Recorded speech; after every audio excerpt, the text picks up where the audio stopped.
વડોદરામાં ફાઇલ ગુમ થયાનો મામલો સામે આવ્યો। મંતવ્ય ન્યૂઝના અહેવાલ બાદ મહાનગરપાલિકાના મંગેશ જયસ્વાલે ફાઇલ ગુમ થયાની અરજી કરી હતી।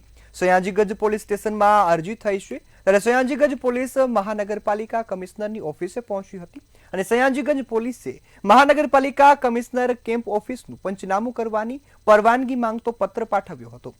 સયાજીગંજ પોલીસે કમિશનરના પીએને ફાઇલ ગુમ થવા બાબતે નિવેદન નોંધાવવા નોટિસ પણ આપી છે। ત્યારે આપતી વંડર થીમ પાર્કને પીપીપી પ્રોજેક્ટ હેઠળ મહાનગરપાલિકાની માલિકીનું આજવા ગાર્ડન સોંપવાથી વિવાદ થયો હતો। અતાપી વંડર થીમ પાર્ક ની ફાઇલ ચોરીનો મામલો।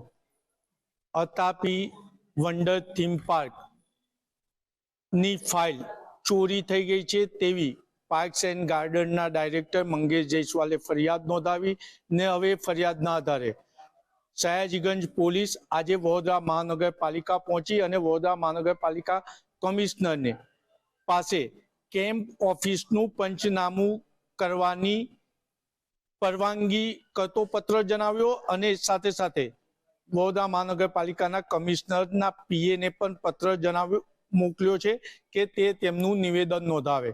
એટલે અતાપી વંડરલેન્ડ થીમ પાર્ક ની ફાઇલ ચોરીનો મામલો હવે તપાસ સુધીને પહોંચ્યો છે અને મંતવ્ય ન્યૂઝના અહેવાલ બાદ હવે સયાજીગંજ પોલીસ વધુ હરકતમાં આવી છે અને જે ગુપ્ત માહિતી મળી રહી છે એ રીતના વડોદરા મહાનગરપાલિકાના અધિકારીઓના તો નિવેદન લેવામાં આવી રહ્યા છે, પરંતુ સાથે સાથે હવે વડોદરા મહાનગરપાલિકાના પદાધિકારીઓ જે ચૂંટણી જીતીને સત્તાધીશ થયા છે તેમના પીએ અને સત્તાધીશો એટલે પદાધિકારીઓના પણ નિવેદન હવે પોલીસ લઈ શકે છે।